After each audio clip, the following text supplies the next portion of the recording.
Então a gente vai falar de farmacologia da tireoide, certo? Tratamento do hipo e do hipertireoidismo. Então, relembrando aqui a anatomia da tireoide, é uma glândula localizada no pescoço, abaixo da cartilagem da traqueia, e fica na frente, né, anterior à traqueia, dividida em lobos, é o lobo direito e o lobo esquerdo. Existe aqui em algumas glândulas, é bem visível aquela pirâmide, né, o lobo piramidal que fica aqui na beiradinha, a região do istmo. E a traqueia ela é dividida em pequenas regiões, que são esses elevados aqui, que a gente chama são as regiões dos folículos. Né? Histologicamente, só para a gente também relembrar e depois entender melhor como é que os fármacos vão atuar aqui, a gente tem aqui, que está circulado em vermelho, uma região completa aqui que é chamada de folículo. E ela é formada por uma região interna que é chamada de coloide. Esse coloide ele é formado por proteínas que é chamada de tireoglobulina, né? São proteínas que são sintetizadas pelas células foliculares, que são essas células que a gente vê o núcleo dela aqui no contorno do coloide. Então, as células foliculares sintetizam essa proteína chamada de tireoglobulina, envia elas aqui por endocitose para o centro, aqui para essa região do coloide, que vai formar então aqui o coloide. Aqui na região do coloide é onde é formado os hormônios, né, o hormônio T3 e T4. E ainda tem nesse corte aqui algumas células que são células que estão centralizadas aqui entre dois folículos. Entre os folículos são chamadas células parafoliculares, que tem a importância de secretar calcitonina. A calcitonina é importante para o metabolismo do cálcio, tem vários efeitos no organismo relacionados ao cálcio. Mas o que vai ser importante para a gente aqui é entender como é que essas células, né, as células foliculares, sintetizam o hormônio tiroxina, né, o hormônio T4 e também o T3, e como é que forma esse processo de organificação que acontece aqui dentro do coloide, que também é chamado de iodinização ou iodinização, né? Ou organificação, né? Que é quando o iodo ele é incorporado a essa proteína tireoglobulina. Então é uma substância inorgânica sendo incorporada a uma substância orgânica, por isso que é chamado de organificação, certo? Então isso aqui só para relembrar essa parte histológica aí do folículo, né? Aqui está representado nessa figura a mesma coisa que está naquela anterior, com os capilares sanguíneos aqui, né, tremeando aqui a cada folículo, as células foliculares e o coloide aqui central, né? E as células parafoliculares que elas estão aqui conectadas entre um folículo e outro. O processo de síntese do hormônio tireoide ele é coordenado pelo hipotálamo. Então, o hipotálamo ele sintetiza esse hormônio que é chamado de hormônio tixotrópico, que vai estimular essa parte anterior aqui da glândula pituitária a liberar o hormônio tireoestimulante. Então, liberou esse hormônio pelo hipotálamo, libera o TSH. O TSH vai agir lá nas células dos folículos, existem receptores para esse TSH no folículo, e aí a tireoide vai sintetizar os hormônios. A tireoide sintetiza o hormônio T4 e o hormônio T3 também, né? Os dois tipos de hormônios são sintetizados. A gente sabe que o hormônio T4 ele é um hormônio inativo, ele precisa ser convertido na periferia em T3, e o T3 é que vai ter atividade. Também não é todo o T3, existe uma conformação espacial específica do T3 que exerce atividade nos tecidos. Quando tem, então, um excesso tanto de hormônio T4 ou de hormônio T3, existe um feedback negativo que vai fazer com que tenha menor liberação de TSH e também uma menor estimulação da pituitária que é liberar TSH. Então, esse processo acontece em ciclo, né? Diminuiu a quantidade de hormônio, aumenta a quantidade de TSH, que vai liberar mais hormônio da tireoide, mais tiroxina, que vai ser convertida em T3, ela vai para os tecidos, ou ela vai, em elevadas concentrações, vai inibir novamente. Então, é aquele que a gente chama de feedback negativo. Esse processo fisiológico, provavelmente também vocês já tiveram aula disso e já sabem o que é esse efeito, o processo que acontece aqui. Lá nas células foliculares, né? E essa figura aqui está representando o processo de formação dos hormônios, né? Aqui a gente tem a região do plasma. Aqui, essa região mais rosa aqui é a região da célula tireoide, está representando uma célula da tireoide, uma célula folicular. E aqui dentro é o coloide, né? Esse processo vai acontecer a partir dessas etapas aqui, que está numerada de 1 até 5. Então, como é que funciona isso aqui? Para que tenha a produção de hormônio da tireoide, é necessário que tenha uma disponibilidade de iodo. Esse iodo a gente consegue adquirir, né, obter esse iodo a partir da alimentação. Então, a gente tem vários alimentos que contêm iodo, existe medicamentos também que contêm iodo, e o principal deles, o que mais nutre com iodo é o sal, né, que é o sal iodado, e que ele vai disponibilizar iodo para a produção de hormônios da tireoide. Esse iodo, ele é reduzido a iodeto para que ele possa ser captado pela célula folicular. Então, ele só é captado quando ele está nessa forma de iodeto, né? Dentro da célula folicular, o iodo ele sofre uma oxidação e ele vai formar esse I2 aqui, que é um iodo metálico. E é esse I2 é que vai entrar aqui dentro do coloide e participar da formação dos hormônios da tireoide. Ao mesmo tempo que está tendo a captação do iodo, a oxidação do iodo e a liberação dele aqui para o coloide, a célula folicular também está sintetizando a proteína que é chamada de tireoglobulina. Então, a partir de aminoácidos aqui, ela sintetiza tireoglobulina, que é uma proteína específica, sintetizada pelo folículo, né, pelas células foliculares, e ela, então, libera essa tireoglobulina por exocitose aqui para o coloide. A tireoglobulina está representada por essa minhoquinha aqui, né? Ó, porque proteína a gente sempre representa como uma estrutura grande, né, com vários aminoácidos. E essa proteína, a tireoglobulina, ela tem muitos resíduos do aminoácido tirosina. Então, aqui está representando também 2 aminoácidos tirosina, né? O que acontece, então? A tireoglobulina foi sintetizada, ela tem muitos resíduos do aminoácido tirosina, e ela vai, então, se complexar com o iodeto, com o iodo que foi, né, o iodo metálico que foi absorvido aqui.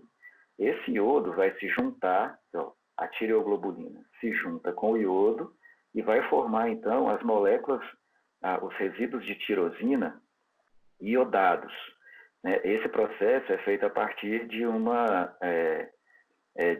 enzima, que é um processo enzimático que faz com que a enzima faz a ligação desse iodo com os resíduos de tirosina. Aí aqui está mostrando, então, uma tireoglobulina que já foi organificada. Então, esse processo, que é chamado de iodinação ou de organificação, significa que pegou um íon inorgânico e incluiu ele aqui numa substância orgânica, que é uma proteína. Aí, então, aqui está mostrando 2 resíduos de tirosina que tem a ligação com dois íons iodo. Nesse caso, a gente formou, então,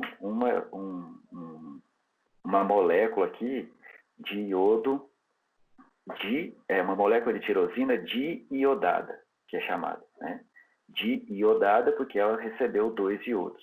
Mas nesse processo de iodinação ou de organificação, pode ser que um resíduo de tirosina receba apenas 1 iodo.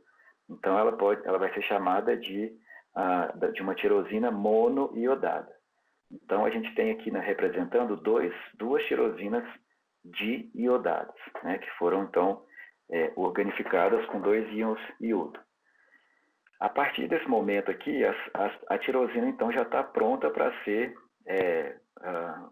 liberada para voltar aqui e cair na circulação, né? E aí acontece, então, o que é chamado de processo de condensação. A condensação é necessária para a formação do hormônio que a gente chama de T4 ou que a gente chama de T3. Por que é T4? Porque no hormônio T4 a gente tem 4 íons iodo. E no que está representando essa figura aqui, está formando esse processo de condensação, uma esterificação aqui, acontece com essas 2 moléculas, elas se conjugam, né, se condensam, e aí vai formar uma molécula só, que está condensada aqui, representada nesse lado de cá, e ela tem 4 íons de iodo. Então é por isso que ela é chamada de T4, porque tem 4 iodos. E aí a gente dá o nome para essa molécula com 4 iodos, ou seja, uma molécula que é formada pela conjunção de 2 tirosinas diiodadas, a gente chama ela de tiroxina. Esse é o hormônio da tireoide, né? Que é o que a gente conhece como tiroxina. Mas pode acontecer, como eu falei aqui no processo de iodinação, pode acontecer de um resíduo de tirosina receber apenas um iodo. Então ela vai ficar sem um iodo, vai ser uma tirosina com um iodo, e essa tirosina com um iodo associa com uma tirosina com 2 iodos, condensa e vai formar então uma tirosina triiodada. Então olha aqui, tem 1, 2, 3 iodos, ou seja, não tem um aqui. E aí a gente chama essa molécula de triiodotironina, que é o que a gente chama de T3. A triiodotironina é que é a molécula ativa do hormônio da tireoide. A tiroxina também tem alguma atividade, mas ela é muito menos ativa do que a T3.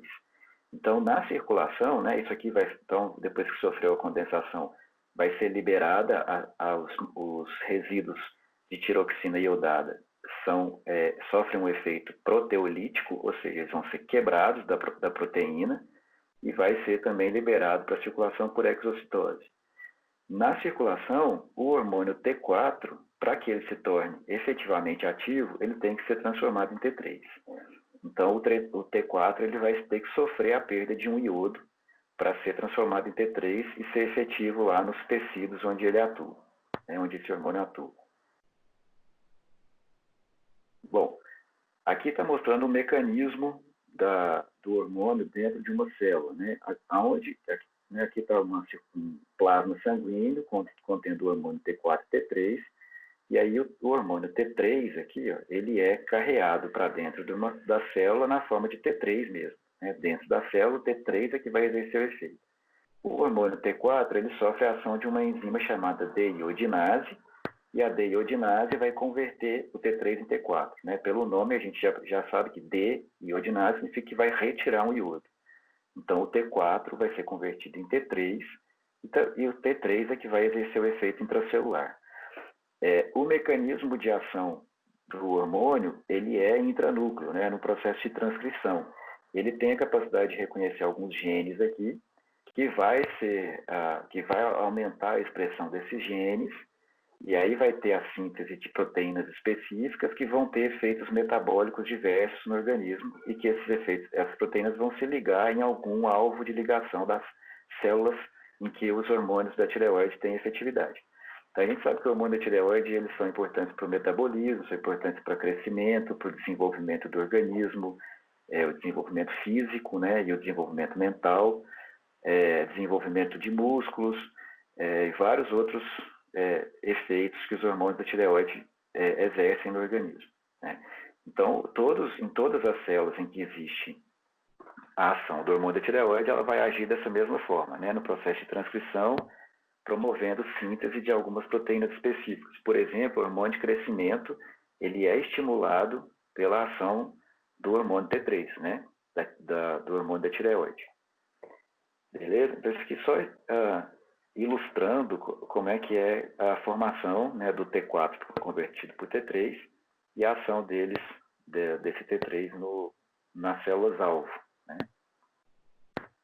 Bom, nessa figura aqui, do lado esquerdo aqui, está mostrando também como é que é o processo da desiodação ou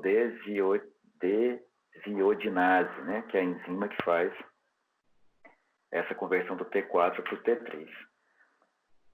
90% do hormônio produzido pela tireoide é T4, né? E esse T4 precisa ser convertido em T3. O T4 é convertido em T3 pela ação da desiodinase, né? Que é chamada também de enzima 5-desiodinase periférica, vai ser convertido nos tecidos ou na circulação, ao hormônio T3, que é esse triiodotironina, que é chamado de T3 normal, né, que é biologicamente ativo. Mais ou menos, a maioria da T4 é convertida em triidrotironina, que é o que a gente chama efetivamente de T3 e é o que vai ter efeito nos tecidos. Mas uma parte também pode ser convertida numa T3, que é uma T3 que ela não tem função, ela é inativa porque a perda do iodo foi nessa posição aqui. Então, ela é uma triiodotironina alterada. Então, esse tipo de conformação espacial, né, que a presença do iodo, que deveria, né, esse iodo que está aqui, que foi retirado, né, ele está aqui nessa, mas o iodo que está aqui é que vai exercer uma efetividade na posição 5, que exerce uma efetividade sobre as células. Então, essa triiodotironina, que é chamada de RT3, ela não é ativa. Então, a maior parte da tiroxina é convertida em T3 ativa, né? Uma pequena parte, cerca de mais ou menos 1 a 2%, é convertida nessa forma inativa. Então, aqui está resumindo esse processo da formação do hormônio tireoide. Então, aqui a gente tem que a tiroxina é o hormônio tireoidiano predominantemente sintetizado pela glândula tireoide, cerca de 90% é sintetizado T4, a glândula tireoide também sintetiza T3, né? Mas 90% vai ser T4. O iodeto é o componente crucial da estrutura do hormônio tireoidiano, então é necessário que tenha presença de iodeto para que possa ter a formação do hormônio tireoidiano. Nesse caso aqui, a gente tem 2 moléculas de tirosina conectadas, formando um hormônio T4, que seria uma condensação de duas tirosinas diiodadas, né? E nesse caso aqui, a gente tem 2 tirosinas, mas uma está diiodada e a outra monoiodada. Então, pode ter a organificação, né, esse processo da inclusão do iodo, pode promover depois a conversão, a condensação de uma molécula iodada com uma diiodada. Então, o iodo ele é oxidado para a enzima tireoide peroxidase. A tireoglobulina, que é a proteína que também é sintetizada pelas células foliculares e que já foi enviada lá para o coloide, ela vai ser condensada, né? Vai ser organificada, vai receber os íons de iodo pelo processo de iodinação. E aí esse processo de organificação ou de iodinação vai resultar nas mono ou nas diiodotiroxina, né? Monoiodotiroxina e diiodotiroxina. Então, vai gerar T3 e T4. E é dependente também da tireoide peroxidase, que é a mesma enzima que faz a oxidação do iodeto. Quando esse T4 é liberado, ele é convertido, então, na periferia, nas células dos tecidos, através da ação da enzima 5 desiodinase periférica, que vai converter, então, o T4 em T3. Eu coloquei todos esses detalhes em vermelho aqui, porque isso aqui vai ser alvo de ação de fármacos que vão controlar o hipertireoidismo. Então, começando aqui pelo tratamento do hipotireoidismo, né? O hipotireoidismo ele é tratado através da reposição do hormônio que está em baixa quantidade. Isso quer dizer que a tireoide pode estar tendo uma redução na produção do hormônio. Não necessariamente que ela deixou de produzir o hormônio, mas ela pode estar produzindo em baixa concentração, né? Então, a administração do hormônio tireoidiano exógeno, né, através do tratamento, né, do hormônio tireoidiano exógeno, tem como objetivo regular a quantidade de hormônio que o organismo necessita. E aí, o principal fármaco é a levotiroxina. A levotiroxina é um isômero do T4. A gente viu que o T4 pode ter efetividade, mas o T3 é que é muito mais efetivo. Então, esse T4 administrado, ele precisa ser metabolizado a T3 no organismo, né? Então, o T4, que é obtido por síntese, né, um hormônio endógeno idêntico ao hormônio, o hormônio exógeno é idêntico ao endógeno, que é metabolizado a T3 no organismo, e aí isso aumenta, esse hormônio administrado tem uma meia-vida mais prolongada, né, até de 6 dias, e é administrado um comprimido por dia.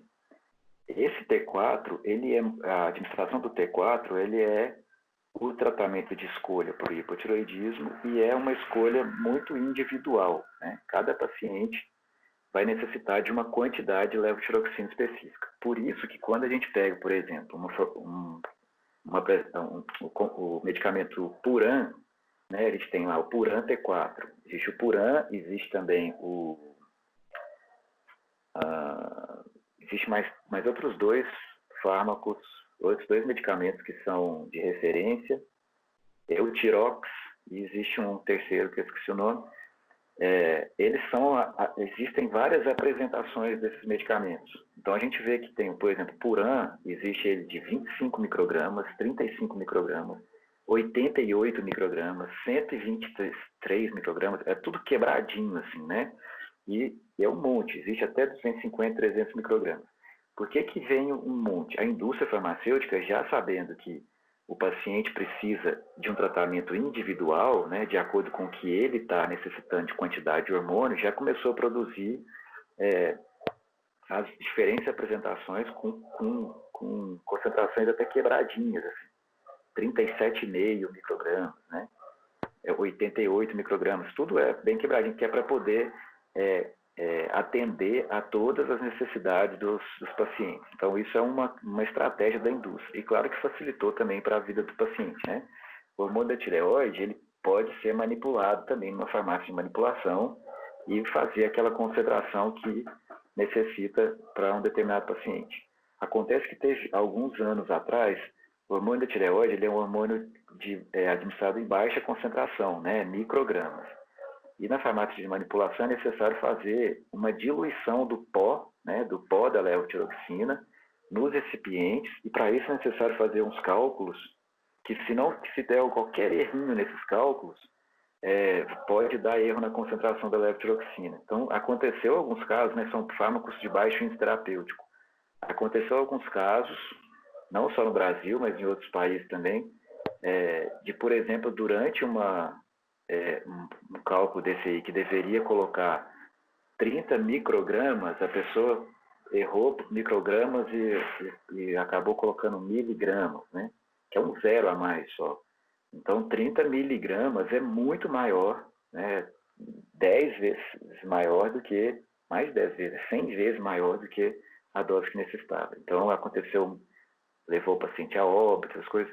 Então, um tempo atrás, as farmácias de manipulação ficaram proibidas de manipular a levotiroxina. Mas eu acho que hoje, não tenho certeza, mas eu acredito que hoje já está permitido novamente a manipulação de levotiroxina, e ela é recomendada para aqueles pacientes no qual as apresentações dos fármacos industrializados não existem, né? E aí existem as interações da levotiroxina, que é o grande problema do tratamento. Interações com fármacos que pode diminuir ou aumentar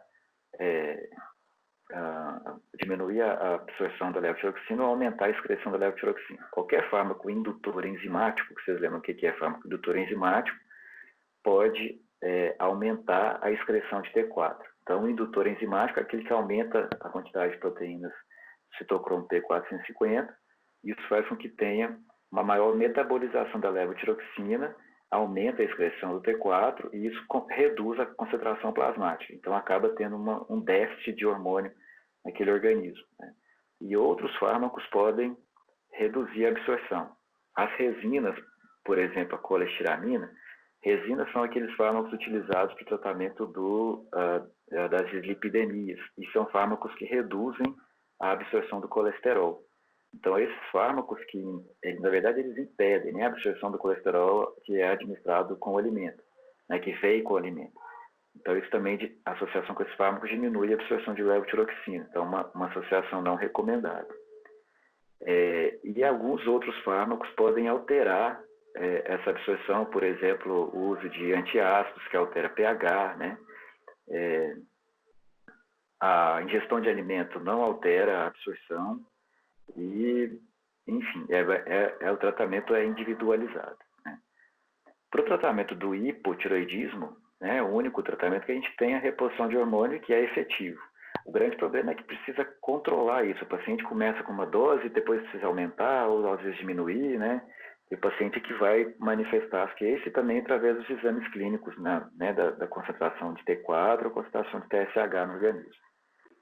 No tratamento do hipertireoidismo, existem alguns mecanismos de ação de fármacos aqui que são utilizados para reduzir a síntese do hormônio da tireoide. Então, existe aqui, são chamados de inibidores da captação de iodeto, os inibidores da produção e da liberação dos hormônios e os inibidores do metabolismo periférico. Então, por isso que eu tinha destacado em vermelho lá naquele resumo sobre a fisiologia da tireoide, a produção do hormônio, porque é ali onde vai ter a ação desses fármacos por esses mecanismos aí. Então, primeira classe aqui, que são os inibidores da captação de iodeto, né? Vocês lembram que o iodeto, né, o iodo, ele precisa ser reduzido a iodeto para que ele possa ser captado pela célula folicular, né? Então, a captação dos ânions, ela é feita pela célula folicular, tem que ser na forma de ânion, então, tem que ser uma forma reduzida. E aí, esses inibidores vão inibir a captação dos íons iodeto e vai reduzir o suprimento para a tireoide do iodeto. E assim vai, então, reduzir a síntese dos hormônios da tireoide. Então, aqui tem 3 fármacos, perclorato, tiocionato e pertequinetato, que são fármacos que competem com o iodeto pela captação. Então, a célula folicular, ao invés de captar o iodeto, começa a tentar captar essas substâncias aqui e acaba reduzindo a captação de iodeto e, consequentemente, reduzindo a produção do hormônio. Existe risco do uso desses fármacos, né, porque você vai ter um risco de redução da quantidade de iodo dentro da glândula. Pode acontecer o desenvolvimento de anemia aplásica e são fármacos também que têm um potencial bociógeno. Podem provocar a formação do bócio, né, que é aquele aumento da glândula, ela é causada pela carência de iodo, né? O tratamento que atua como inibidor da liberação dos hormônios da tireoide, né, ele, na verdade, é um tratamento que vai fazer com que tenha inatividade total das células da tireoide. E é feito com um iodeto radioativo. Esse iodeto radioativo é esse iodeto 131. Ele é uma substância radioativa que emite partículas beta que são tóxicas para as células. Então, a pessoa recebe ali uma radiação nas células da tireoide, e aí o iodeto radioativo dentro da célula fica concentrado e ele vai continuar emitindo essas partículas beta tóxicas dentro da célula, e vai resultar na destruição local e seletiva da glândula tireoide.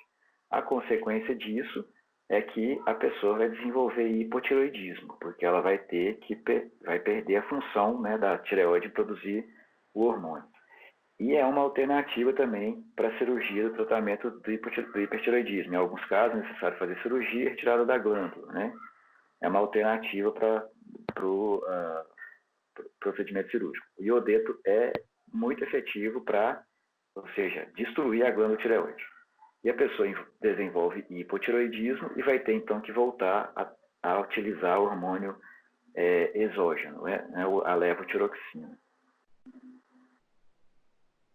Além disso, a gente também tem aqui as tioaminas. As tioaminas vão inibir principalmente a produção do hormônio pela inibição da enzima tireoide peroxidase. Essa enzima é aquela que faz a oxidação do iodo, né, do iodeto, que foi absorvido. O iodo é absorvido na forma de iodeto. Dentro da célula folicular, ele se juntam duas moléculas, dois íons de iodo, né, forma aquele iodo metálico, através da ação da tireoide peroxidase.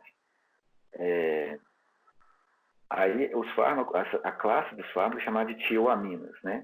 Essas tioaminas, então, vão reduzir a produção dos hormônios tireoidianos. E também são fármacos que podem ser bociógenos, né? Porque pode estimular a hipertrofia da glândula em resposta a essa inibição da conversão do iodo, do iodeto em iodo metálico, e vai então ter também falta de iodo na região do colóide para a produção do hormônio. Então também resulta na formação de bócio.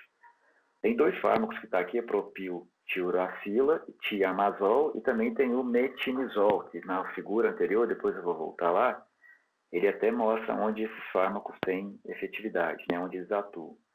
Então, todos eles são inibidores da tireoide peroxidase, né, que vai aqui inibir a oxidação do iodeto e, consequentemente, inibir a conversão periférica de T4 e T3, que também é feita pela ação dessa enzima. A diferença entre eles é que a propiltiuracila, ela tem uma meia-vida mais curta, necessita de administração pelo menos 3 vezes ao dia, e o tiamazol, ou metimizol, também já tem uma meia-vida mais longa, com administração uma vez ao dia, com menor incidência de reação adversa. Mas todos eles apresentam essas reações adversas que eu destaquei do ladinho aqui, né? A possibilidade de causar agranulocitose, hepatotoxicidade, hipoprotrombinemia, exantemas e artralgias, sem contar a possibilidade da formação do bócio, né? Só para voltar naquela imagem que explica aqui, ó, no processo aqui da organificação, né, da junção aqui do iodeto, né, da iodinação, é onde que esses fármacos atuam. Eles inibem a iodinação, a ligação do iodo com a tireoglobulina, e depois eles também inibem a condensação, né, de 2 moléculas de tirosina iodada, né, que está o local de ação daqueles fármacos, das tioaminas. E, por último, a gente tem os inibidores do metabolismo periférico, que são os que vão inibir a enzima que converte o T4 em T3 na periferia, nos tecidos, principalmente. Então, essa enzima, ela é inibida por ação desses fármacos. Uma classe de fármacos interessante que tem efeito inibidor da desiodinase periférica são bloqueadores beta-adrenérgicos. Não são todos, alguns, né? Aí destaca aqui como tratamento do hipertireoidismo o esmolol. O esmolol é um bloqueador beta não seletivo. Ele é usado em baixas concentrações, ele não é capaz de bloquear o receptor beta-1 no coração de forma a causar qualquer efeito que não seja que seja significativo no coração, né? Mas ele vai se ligar lá. E a gente sabe que numa pessoa normotensa, nenhum beta-adrenérgico causa hipotensão, né? Então, bloqueador beta-adrenérgico. O esmolol tem essa atividade, então, de reduzir a conversão de T4 em T3, porque inibe a desiodinase periférica, mas por ser utilizado em baixas concentrações, ele tem um efeito pouco relevante clinicamente, mas ameniza os sintomas do hipertireoidismo, né? E o hipodato é um fármaco que não é mais comercialmente disponível por causa de várias reações adversas que ele causa, né? Não compensa a utilização desse fármaco, o risco é maior que o benefício, mas ele inibe de forma muito significativa a desiodinase periférica. Então, ele inibe a conversão do T4 em T3 e reduz, então, a concentração desse hormônio. Então, nesse caso aqui, né, os que inibem a conversão periférica, o bloqueador beta-adrenérgico, apesar de não ser relevante clinicamente, é um fármaco que pode reduzir os sintomas do hipotireoidismo, e ele é mais seguro do que o hipodato, né, que inibe significativamente e causa diversas reações adversas, por isso ele não está mais comercialmente disponível. E acredito que é só